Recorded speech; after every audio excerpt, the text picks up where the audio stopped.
Ministro Edson Fachin, do STF, nega trâmite habeas corpus de empresário condenado na Lava Jato. E você vai ver também. Operação da Polícia Federal combate formação de cartel em licitações em 14 estados.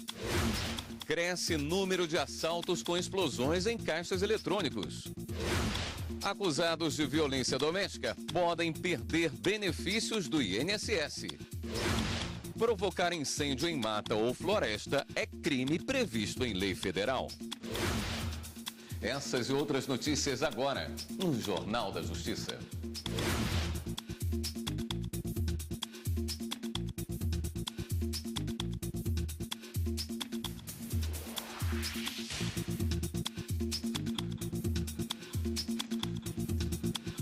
Boa noite.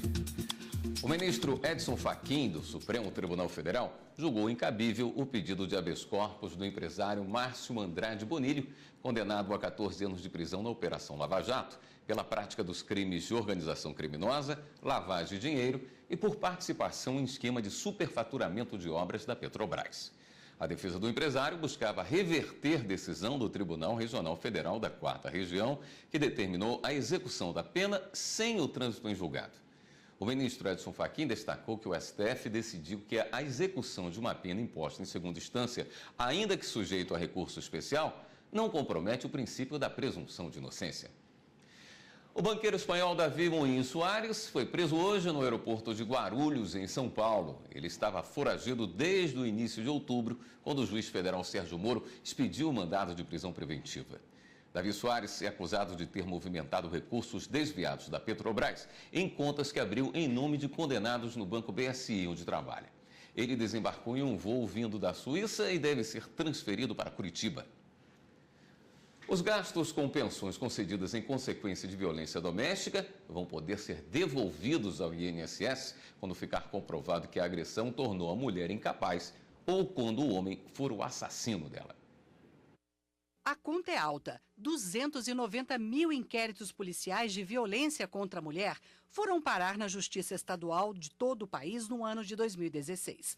E o Brasil aparece entre os países com o maior número de feminicídio, 5 mil por ano. Mas uma medida pode dar um alívio nas estatísticas. O Conselho Nacional do Ministério Público assinou acordo de cooperação técnica com a AGU, Advocacia Geral da União, e o INSS. Os órgãos vão ter acesso ao Cadastro Nacional da Violência Doméstica, criado no ano passado pelo Conselho, e vão saber quem deve à justiça por agredir mulher. Com o acesso aos processos judiciais, a AGU poderá entrar na justiça contra o agressor, pedindo o ressarcimento aos cofres públicos das despesas do INSS, com benefícios como auxílio-doença, pensão por morte e por invalidez. E não será preciso que o réu já tenha sido condenado para ser responsabilizado a pagar a conta. Não é necessário o trânsito em julgado do processo criminal para que a AGU possa ingressar com ação regressiva por casos de violência doméstica. Nós temos uma independência de instância. Claro que a decisão no processo criminal pode influenciar na esfera civil, mas não faz coisa julgada. Então, não é necessário aguardar o trânsito julgado desta ação criminal. O agressor terá que devolver à União o dinheiro com despesas previdenciárias do passado e deverá continuar pagando até cessar o benefício. Segundo a AGU, a medida também tem caráter pedagógico. É de fato uma ação de cobrança, uma ação ressarcitória, mas o que a AGU busca, principalmente por intermédio dessas ações, é contribuir para essa política pública de prevenção dos casos de violência doméstica. Para a população, o que mais pesa é o bolso. A melhor coisa que tem é ele ser responsabilizado financeiramente por esse custo, porque uma vez doendo no bolso, eles vão pensar antes de fazer uma coisa errada. Sempre o governo quer com a responsabilidade e dessa forma vai fazer com que o agressor, o responsável pelo gasto do governo, seja o responsável pelo gasto. Se provocou, acho que tem que reparar, tem que repor os valores eventualmente gastos com essa reparação. Se ele agrediu ela, ele tem que pagar, né? Cumprindo mandados da Justiça, a Polícia Federal realizou uma operação contra 4 empresas acusadas de formar um cartel para fraudar licitações de tubulações plásticas para obras de saneamento. Foram cumpridos 15 mandados de busca e apreensão no estado de São Paulo. As ações foram realizadas nas sedes das companhias, nas residências de investigados. O cartel atuou, segundo a Polícia Federal, em mais de 100 concorrências públicas em 14 estados. Com os documentos e computadores apreendidos hoje, a polícia pretende investigar se outras empresas participaram dos crimes. Aumenta o número de assaltos com explosões a caixas eletrônicos. São Paulo lidera o número de ocorrências com quase 500 ataques somente neste ano. A Polícia Civil diz que a população pode ajudar no combate a esse tipo de crime. Essas imagens do circuito de segurança de uma agência bancária em Santa Catarina ilustram bem a ação dos assaltantes.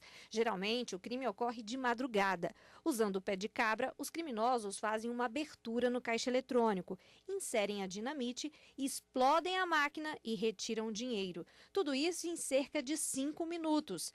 Esses outros registros, feitos no interior de São Paulo e no Distrito Federal, comprovam que o método é usado pelas quadrilhas em todo o Brasil. Até 2015, os casos de explosões eram mais comuns na região Nordeste. Agora, segundo a Polícia Civil dos estados, as quadrilhas especializadas estão agindo em todo o Brasil, principalmente nos estados de São Paulo e Rio de Janeiro. Só no Rio, em 2016, foram 37 ocorrências. Este ano, o número quase dobrou. Em São Paulo, só este ano, quase 500 caixas eletrônicos foram explodidos. Outro estado que registrou aumento foi o Rio Grande do Sul. Em 2015, foram 46. Já em 2016 e 2017, esse número subiu para 51. Na Bahia, em 2016, foram 76 casos. De janeiro a agosto deste ano, o estado soma 61 casos. Já no Distrito Federal, as autoridades registraram 34 casos entre arrombamentos e explosões no ano passado.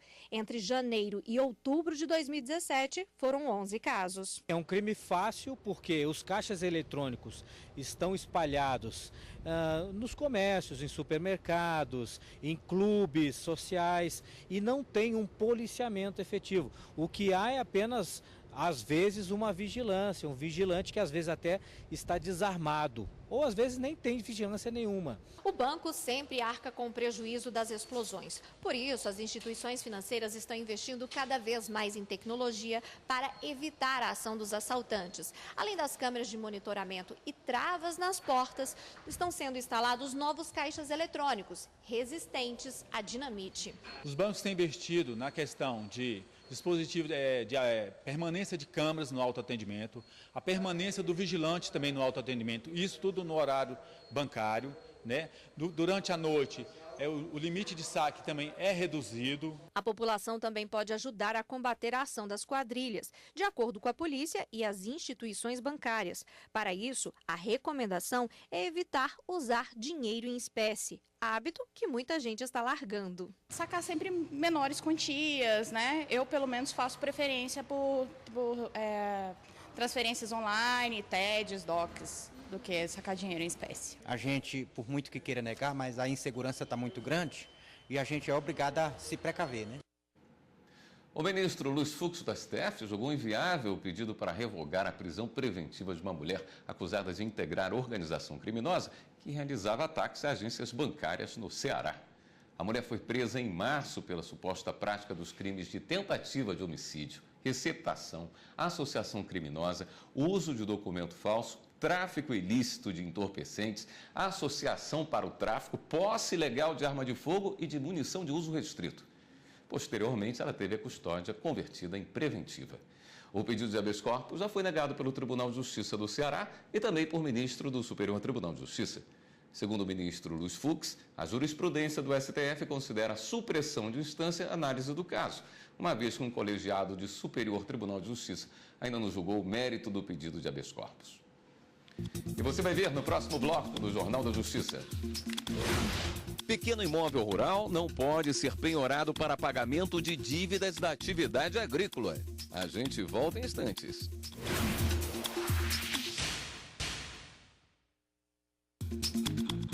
O Conselho Federal de Engenharia e Agronomia deverá pagar uma multa diária de R$20 mil ao Fundo Nacional dos Direitos Difusos, caso descumpra a decisão da Justiça.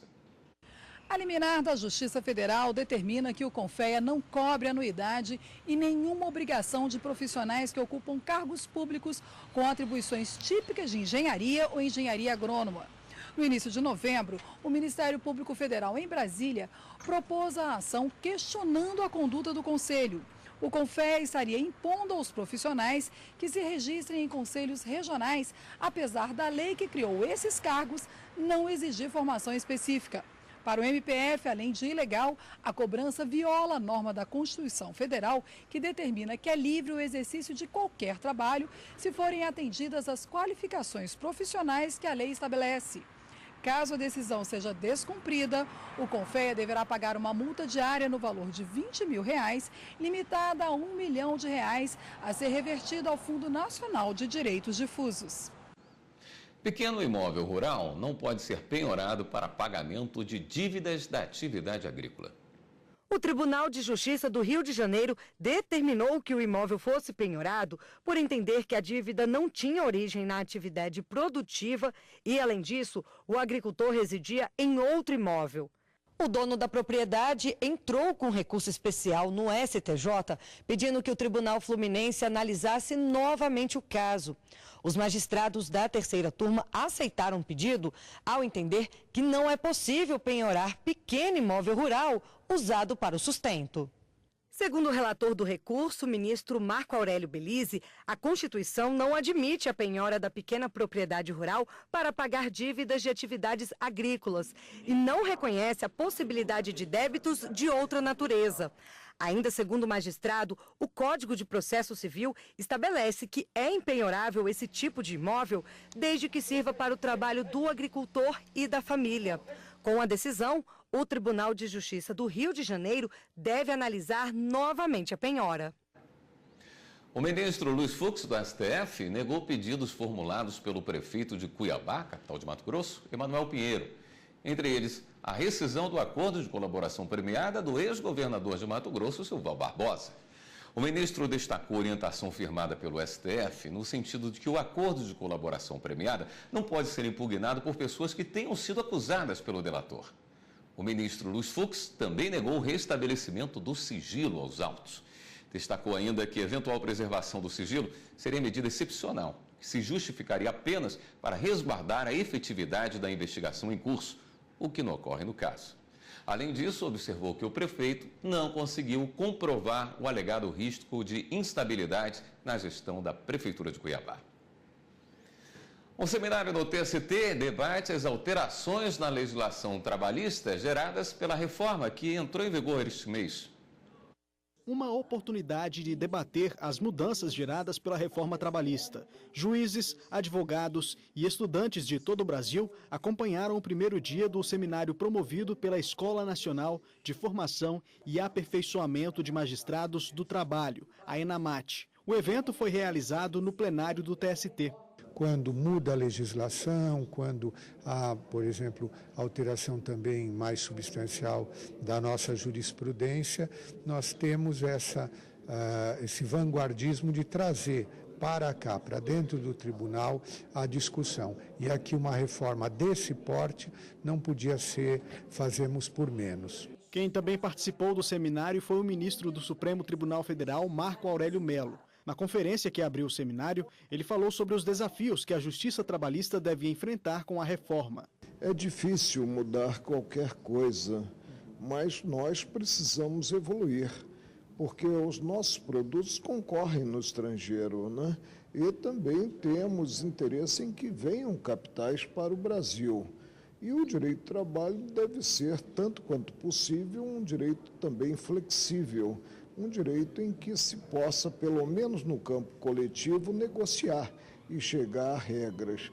Agora, tudo é muito novo em termos de normatividade. Nós precisamos aguardar os ajustes que são feitos pelo próprio Estado juiz, ou seja, pelo Judiciário. O seminário sobre a reforma trabalhista promovido pela ENAMAT vai até amanhã no plenário do TST. O Tribunal Regional Federal da Primeira Região, em Brasília, utilizou videoconferência pela primeira vez para realizar audiência entre magistrado e advogado. O Tribunal Regional Federal da Primeira Região foi pioneiro ao instituir, em setembro deste ano, o regime de auxílio de julgamento à distância, com o objetivo de dar mais celeridade aos processos pendentes e, assim, cumprir as metas estratégicas estabelecidas pelo Conselho Nacional de Justiça. Agora, mais uma vez, o tribunal saiu na frente. O juiz federal José Alexandre Franco, da Subseção Judiciária de Juiz de Fora, em Minas Gerais, que está convocado para o regime de auxílio de julgamento à distância, no gabinete da desembargadora federal Mônica Cifuentes, realizou a primeira audiência de um magistrado do TRF1 com um advogado de Brasília no Distrito Federal, por meio de videoconferência.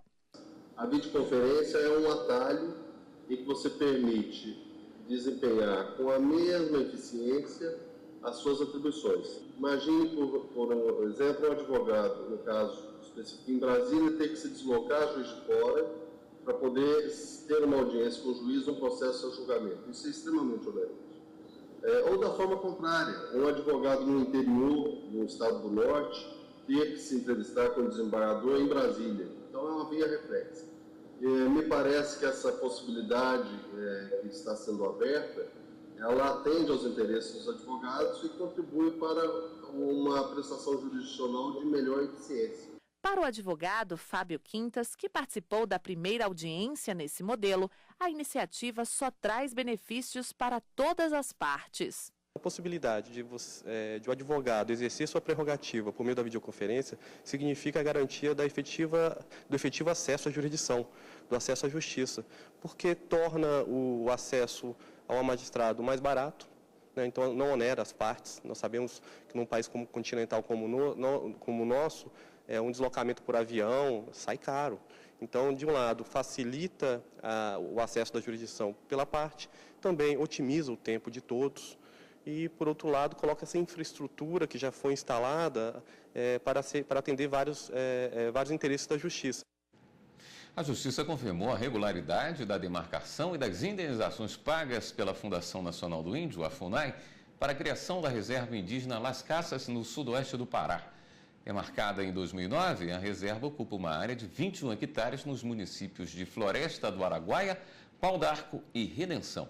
Atualmente abriga 3 aldeias com cerca de 280 índios da etnia Caiapó. Nós vamos ao rápido intervalo e voltamos a seguir com outras notícias. Provocar incêndio em mata ou floresta é crime previsto em lei federal. A gente volta já já.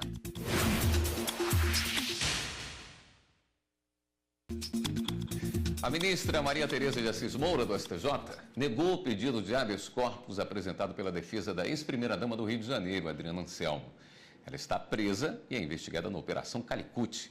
A defesa pedia a revisão dos fundamentos da decisão do Tribunal Regional Federal da 2ª Região, que reverteu a prisão domiciliar dela e determinou que Adriana Anselmo voltasse ao regime fechado. Mas, segundo a relatora, em juízo preliminar, não foram preenchidos os requisitos para análise da ilegalidade apontada. O mérito do habeas corpus será julgado pela 6ª turma do STJ. Motorista eleito como representante da Comissão Interna de Prevenção de Acidentes, a CIPA, que foi demitido antes da instalação da comissão na empresa, tem direito à estabilidade. O pedido de reintegração do trabalhador ao emprego havia sido negado pelo Tribunal Regional do Trabalho da 23ª Região. O caso ocorreu em 2014, no município de Confresa, em Mato Grosso. Como a CIPA não foi instalada, a posse dos eleitos não chegou a ocorrer e o motorista foi dispensado logo depois da eleição. Em recurso ao TST, o empregado sustentou que os procedimentos de instalação da CIPA não foram interrompidos por culpa dele, trabalhador, mas sim por culpa da empresa. Os ministros entenderam que, mesmo que a CIPA não tenha sido instalada, isso não tira a garantia de emprego do trabalhador. Ele foi eleito. Então, cumprida a formalidade, ele foi eleito. Se a CIPA não for instalada, é problema da empresa, que frustrou o exercício regular do mandato de membro da CIPA. Com isso, ela violou a lei. Na decisão, o relator ministro Hugo Carlos Scheuermann lembrou que a Constituição garante ao cipeiro proteção contra dispensas arbitrárias e estabilidade desde o registro da candidatura até 1 ano após o final do mandato, independentemente da instalação da CIPA. Pode ser uma porta aberta para, conforme quem for eleito, não instala e pronto. Nós afirmamos o entendimento, e até a empresa usa esse argumento, que a garantia de emprego do cipeiro não é individual, é da categoria. Mas é em nome do interesse da categoria que se protege o indivíduo. Ora, E essa proteção se inicia no momento em que ele é eleito, porque quando ele é eleito, ele fica vulnerável. Por unanimidade, a empresa foi condenada a pagar os salários e as vantagens referentes ao período de 2 anos a partir da eleição do empregado, sendo 1 ano relativo ao mandato, mais 1 ano após o término. Começou hoje a 12ª Semana Nacional da Conciliação do Poder Judiciário. A abertura foi no Tribunal Regional Federal da Terceira Região, em São Paulo. A Semana da Conciliação é promovida pelo Conselho Nacional de Justiça em parceria com todos os tribunais do país. Mais de 120 mil audiências estão agendadas. O evento vai até o dia 1º de dezembro. Apesar das chuvas, o número de focos de calor em todo o Brasil é alto, mais de 15 mil. O dado é alarmante porque impacta no risco de incêndios em áreas ambientais. Fogo que, na maioria dos casos, é provocado pela ação do homem. A floresta amazônica é a região mais prejudicada, com 49% dos focos de incêndio registrados em todo o Brasil. Esse ano é o recorde histórico para a região amazônica e vem tendo um certo aumento, né, ao longo dos anos. É importante ressaltar que o mapeamento de focos de calor no Brasil tem aproximadamente 20 anos. Então, isso faz com que a gente não consiga ter uma série histórica tão longa, mas, ao mesmo tempo, é possível já reparar que existe, sim, um crescimento em relação aos incêndios florestais. Só neste mês de novembro foram identificados mais de 15 mil focos de calor em todo o território nacional.